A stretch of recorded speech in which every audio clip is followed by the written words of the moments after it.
Today we're going to take a look at function transformations. Now remember, functions are equations, which of course are graphs, and transformations, well, that would be some type of change made to the graph. Specifically reflections, translations, which we actually call shifting, and dilations.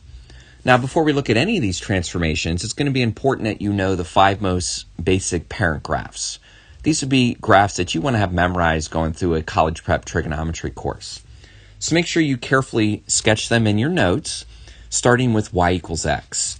Now y equals x is a linear equation, which of course is going to have a slope and a y-intercept of 0. So we have a nice diagonal line. How about y equals x squared? That's a quadratic equation. Remember, a quadratic equation is always going to be the shape of a parabola. Now, y equals the square root of x, that's a radical equation. Radical equations actually go sideways, like that. Finally, or next, we have y equals x cubed. Now, y equals x cubed is an equation that is able to produce negative y values because the exponent is odd. And lastly, we have the absolute value function, which, remember, that's going to be that v shape. Now, the reason it's a v shape is because we only have positive y values, as absolute value is always positive. Now, each one of these functions has a vertex, and it would be something worth noting that the vertex for all 5 of these is at 0, 0. All right, are you ready to take a look at some transformations? To do that, I'm going to suggest this simple chart where you may even want to take a whole page of your notes and make these 4 columns.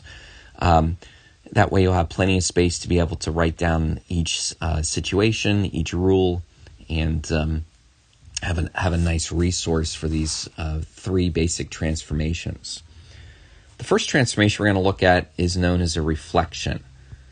Now, a reflection always happens when you start throwing negative signs into functions.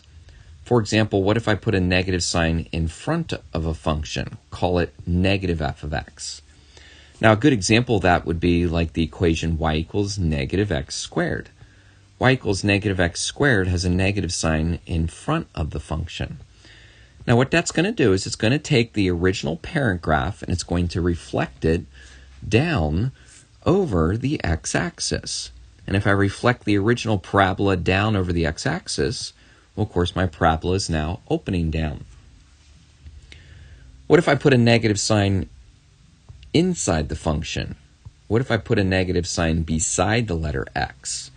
A good example of that would be like y equals the square root of negative x. Now, once again, we have to think about the original parent function, which was a graph that was moving to the right. And it turns out that if I put a negative sign on the inside, now the graph is going to reflect over the y-axis, opening to the left. Each of these rules can be described in our last column by simply saying that we will be reflected through the x-axis when we have a negative sign in the front. That means the graph will open down, and we will be reflected through the y-axis, opening to the left when there's a negative sign on the inside. And I would put these in your 4th column as the rule. What happens if we add or subtract something to a function? Well, we would call that a translation. And actually, a translation is the same thing as some type of shift. Now, when you add or subtract to a function, that adding or subtracting can occur in 2 places. For example, what if I add or subtract to the outside of the function? Like I add or subtract, let's call that actually the letter C. If I add or subtract to the outside of the function. Like if you take the square root function and you add maybe like a 4 to the outside. Now it turns out that what that's going to do is it's going to add to the value of the function, specifically by shifting the vertex up 4 units. Now if I shift the vertex up 4 units, I'd be at 0, 4. It would still be the same absolute value graph. It would still be the same V shape.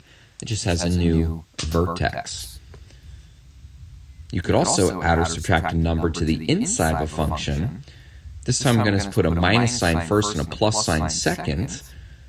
and we'll call that minus or plus b. I know it looks a little strange to put the minus sign first, but that's because, as you may recall, the rule is actually backwards, because we're going to end up shifting the graph horizontally. For example, maybe like adding the number 5 to the inside of the cube root function. Now what that does is it takes the original parent graph and actually is going to shift it 5 units to the left. And if we shift 5 units to the left, that means our vertex is now at negative 5, 0. It's still the same cube root graph. It's still that same curvy shape. It just has been shifted to the left 5 units. And for our rule, we can say that if you add or subtract to the outside of the function, that's going to shift it up or down. It's kind of strange. It says there B. Let's change that to C. It's going to shift up or down C units.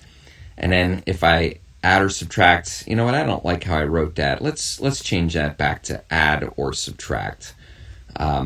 Because if I add, it's actually going to shift it to the left, okay, B units. So it's going to shift it B units to the left. If I subtract, then it's going to shift it B units to the right. All right, so I like the order of that, and we'll make some little adjustments to those letters in that rule. We call that a translation, okay, shifting either vertically up and down or horizontally left and right. Ready for our last transformation? This one is called a dilation. Now, a dilation is when you start multiplying a number to the front of the function. And that number that you multiply to the front of the function, we could call by the letter a. So we have a times f of x. Now, what happens if you multiply a number to the front of the function that is a large number, specifically larger than 1, like 4 times x squared? Well, what that's going to do is it's going to take your y values and it's going to make them increase 4 times as quickly. And when y values increase 4 times as quickly, we're going to feel like our graph has been stretched. We're going to feel like somebody pulled up on the graph. And we would have a vertical stretch. And again, that's when the number is greater than 1. How about if we multiply by a number that is smaller, like a number that's less than 1? Maybe like 1/2. Let's do that to x squared again, so we have something to compare. Well, if you think about it, it's kind of like it's taking the y values and it's cutting them in half. Now, if you cut y values in half, the graph is going to feel like it's kind of been stretched horizontally. It's been pulled out on so that it's not getting, it's not increasing as quickly. And we call that a horizontal stretch. All right, and for the rule, then we would say, once again, if the number is greater than 1, then it's going to stretch the graph vertically. As you can see, it feels like somebody stretched or pulled up on the graph. And if the number is less than 1, notice that we're also saying that it's greater than 0. That way we don't get the negative numbers involved. So if the number is less than 1, it's going to horizontally stretch the graph. It's going to pull out on it so it doesn't increase as quickly. And that's a dilation. Are you ready to put this all together? Okay, the idea here is that I can give you an equation that has all kinds of transformations, and we can one by one sort of pick those apart and make a nice little sketch without using a calculator. So you can look at any number you want. I'm going to look at the number in the front here just because it comes first.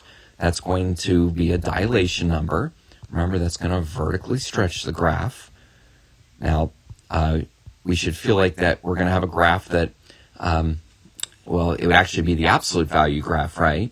So we have the absolute value graph. We kind of see that from the beginning. Maybe that's something I should have solved first. But anyway, that absolute value graph is now going to get pulled up vertically. We also have a number on the inside. Remember, that's a translation. Also called a shift because it's a minus sign. It's going to shift to the right. And then we have this number on the outside here, which is also a translation, which is going to take our graph and shift it up.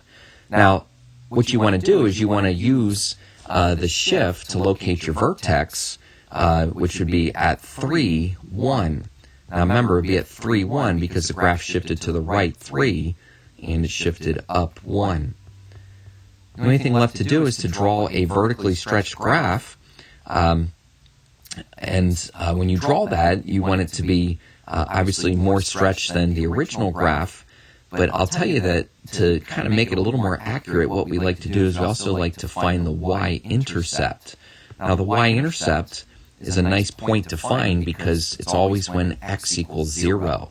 So I can do a little bit of extra arithmetic here. I can basically plug a 0 in for x, and that'll help me to locate a little bit more of a specific point that I can use on this graph.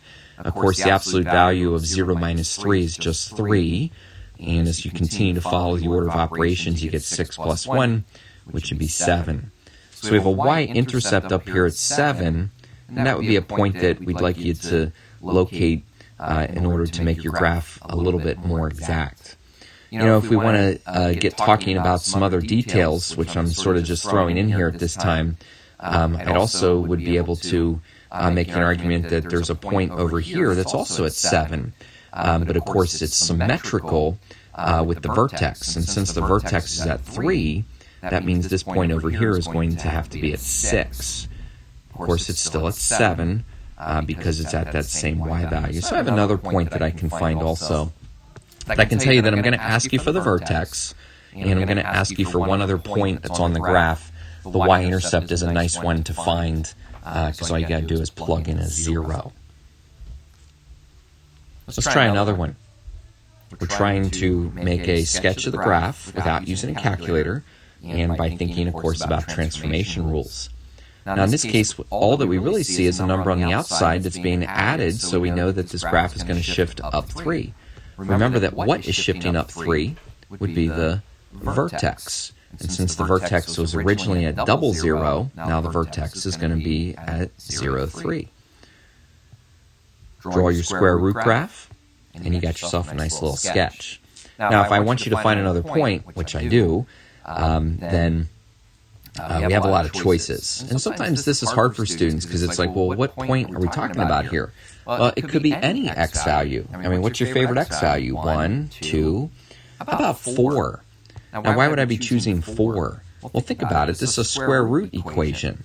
Wouldn't you rather take the square root of a perfect number? I would. So I'm going to plug in a 4 because it's easy to do. And of course, you get the square root of 4, which is 2. Add 3 to that, and we're at 5. So this point right here would be 4, 5. And again, I'm always going to ask you to find at least one other point on your graph. In this case, I just found one that was easy to plug in. Why don't you try one? The goal here is for you to think about the sketch of this graph without using your calculator and using transformation rules. Okay, this would be a good time to pause the video. Try to think on your own, how would you draw this sketch?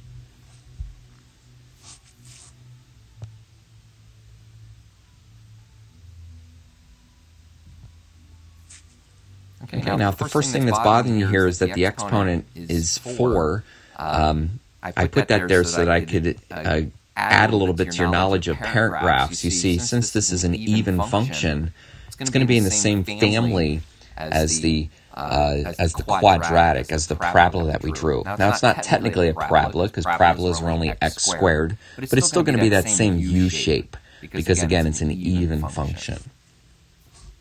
Continue to think about how to draw this on your own. You can continue to watch, and I'll give you some support as to what you should have said.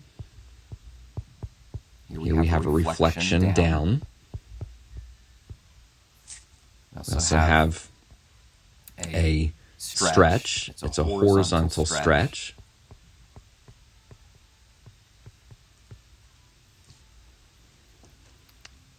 Of course, when there's a plus sign on the inside, your graph is actually going to shift to the left. When there's a minus sign on the outside, your graph is going to shift down. Now you want to be thinking about what it means to shift to the left 2 and down 2 so that you can locate the vertex at negative 2, negative 2. Okay, we do have a graph that has been stretched horizontally, so it's going to be a little wider as it opens down. Now, exactly how wide does this graph look? Well, this would be a good opportunity to plug in and find that y-intercept. Okay, it has a y-intercept, so I would plug a 0 into this equation. A little bit more math here, but if you plug a 0 into the equation for x, you're going to end up raising the number 2 to the 4th power. Remember, that's 2 times 2 times 2 times 2. So we have negative 1/2 of 16. Negative 1/2 of 16 is negative 8. And minus some 2 more is going to get you to negative 10. It looks like that I drew my graph a little bit wider than maybe I had to, but still I can label this point as 0, negative 10 and be technically correct. Let's do a little extended thinking. What if you have an equation which makes a graph that's not one of our common parent graphs? For example, y equals x cubed minus 3x squared. Now you could type that into Desmos if you want to, but you're going to get this nice little curvy graph that we can also transform. How can we transform it? Well, what if I want to transform it with a negative on the outside? So what if I want to do the opposite of this function? Well, that would be the same as the opposite of x cubed minus 3x squared, which it turns out would end up becoming the opposite of each value. Now, yes, I know that there's a little more going on here, but the good news is that it's the same reflection that we learned on the basic parents. That is, everything in this graph is going to reflect over the x-axis. Now, that means I have to take some points on this graph and I have to reflect them over the x-axis. So, for example, this point here, which is at 2, negative 4, is going to reflect, and it's going to become this point here, which should be at 2, 4. So I have that as kind of like a reference point. Even though there's no other points, I guess, that are easy to see on this graph, well, here we go. Here's negative 1, negative 4. That one could reflect up here to be negative 1, positive 4. So, okay. I can reflect that one also. But when it comes down to it, the whole graph is going to flip over. The whole graph is going to reflect. And it becomes more of a visual problem where I can take these points. Let's take this 0, 0 point, which stays put. And I can use these 3 points as references to be able to draw my new graph. Got a little bit funny at the end there. But I can draw my new graph, which has been reflected over the x-axis. I want to show you that you can do the same thing, but you can also do it with shifting. Like, what if I take this function and I decide to add 2 to the function, like on the inside? Now, if I add 2 to the function on the inside, you're going to see a plus 2 actually showing up on each of these x's. Look a little bit different, but what I hope that you realize is that it's still the same rule, and that is whenever you add a number on the inside, it's still going to shift the graph to the left. It's just that I had to add on both of these x's. So can I take this graph and can I shift every point to the left? Sure can. Now, again, I'm taking some points here that are kind of easy to see, so that it's equally easy to see them shifting to the left 2 units.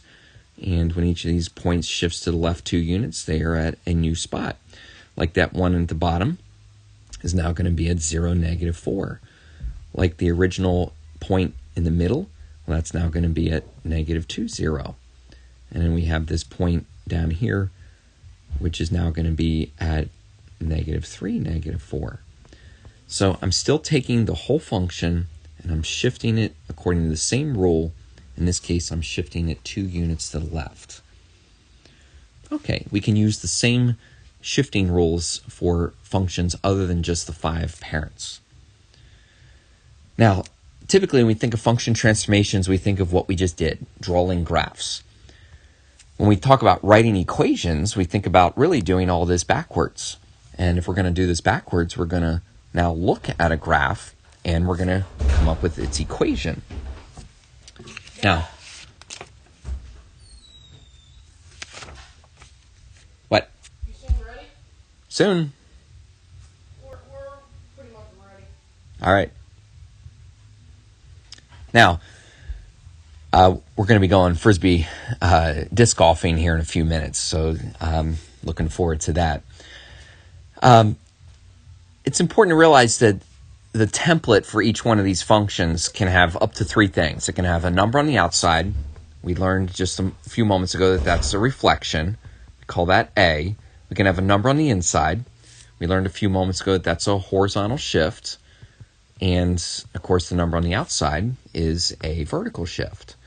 So when you're writing your equations, you want to kind of keep in mind that you might be filling numbers in for either A, B, or C. So how do we do this? Well, kind of one step at a time. I mean, the first step here is to realize that, hey, this is an absolute value graph. And since it's an absolute value graph, we're going to be filling numbers into the absolute value template. If you want to kind of get that template set up, we have a space for numbers on the a number in front. We have space for a number on the inside and on the outside.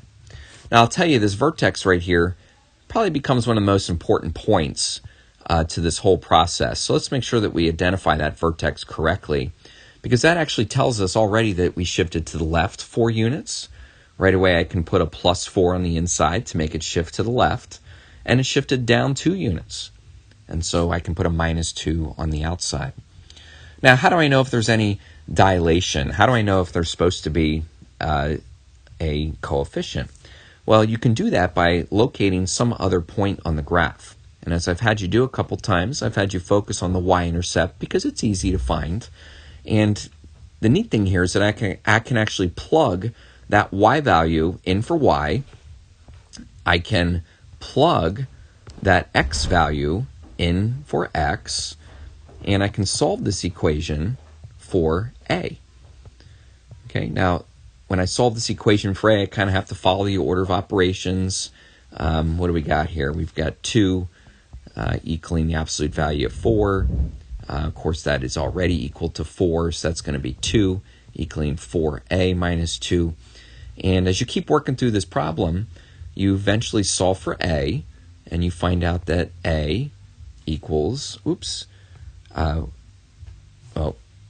4 equals 4a, which means that a equals 1. Now, if a equals 1, our conclusion is that there really hasn't been any dilation. That's because that's the number that is neither greater than or less than 1. We end up with kind of like your basic parent graph. So we have the absolute value of x plus 4 minus 2.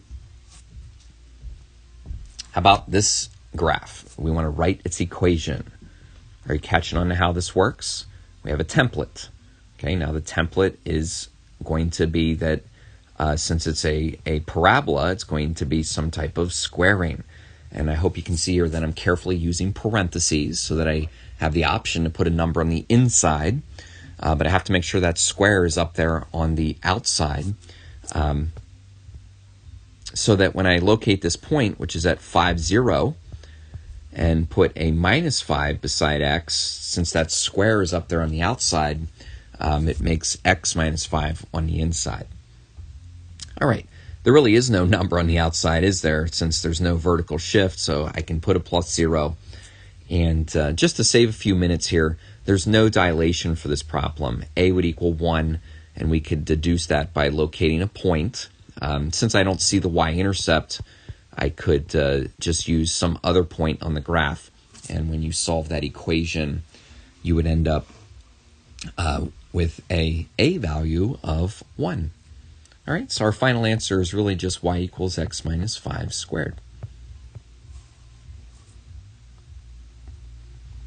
This kind of looks like a cubic, but, yeah, did you realize that I forgot something on this graph? That's right, it's opening down. I probably shouldn't have skipped solving this for a, because I would have realized that we would have actually gotten a -1 had I actually worked out the problem. So yeah, we need a negative sign to make sure that this equation opens down. And the reason I noticed that was because this graph that we're going to look at next has also been reflected. It's a cubic graph. Indeed, it's a cubic graph that has been reflected. In fact, if I want to just get myself ready for that, I could put that negative sign in there. And that way, when I go to think about this vertex, which is at 0, 4, that I make sure that that I have that negative sign in front of the equation. Now remember, since it's shifted up, we have to put a plus sign on the outside. Technically, there is no shift horizontally. I could put a plus 0 in there. Or better yet, I could just write this as negative x cubed plus 4. Once again, there actually has been no dilation. I'm just giving that to you as a hint for us to save a few seconds here. Now, this graph has had dilation, so because I've told you so, which we want to make sure that we solve for it and continue to go through the same kind of thinking. That is by locating the vertex. Now, again, that vertex is pretty important because it's going to help us to deduce the numbers that get added to the inside of the equation and also to the outside of the equation. Of course, in this case, there is no vertical shift, so we'll just have a plus 0 on the outside. But let's solve for this a value. I want to make sure that we do one more of these. And again, when solving for the a value, you just need a point. Now, we could use the y-intercept, but I don't know about you, but I'm not really sure exactly what that is. It looks like it could be a decimal. I feel like I have more certainty at this point right here at 6, 6. It's actually kind of nice because both the x and y value are the same. So I'm going to plug a 6 in for y. I'm going to plug a 6 in for x. Now, when you do that, you get a little equation that you can solve for a. You can solve this for a. Okay, and it turns out that we get 6 equaling a times the square root of 9, which would be the same as 6 equaling 3a, and that means a equals 2. Now, since a equals 2, then that becomes part of my final answer where I definitely have to make sure that that coefficient gets written in front of that square root of x plus 3. All right, so writing equations. Basically going backwards and also thinking a little bit about finding the letter A if our graph has dilation. Now, just for one final thought, kind of opens up a little fun problem here where we can try to make some pictures. This was my masterpiece. I call it fish. But you'll have a chance to try to come up with the equations for fish when you look at your homework. And depending on how well you do with that, there might be a little bit of a bonus opportunity. But, even though the graph or the shape is pretty cool looking, it still boils down to functions. And I'm highlighting for you right here one of the functions. It's definitely a quadratic. It's a parabola. I'm not going to tell you too much more, but you can come up with the equation for that parabola, and that'll get you well on your way to figuring that out, which, again, you can finish when you do the fish in your homework. All right, well, I'm going to get ready to play some Frisbee golf. I'll see you guys next time.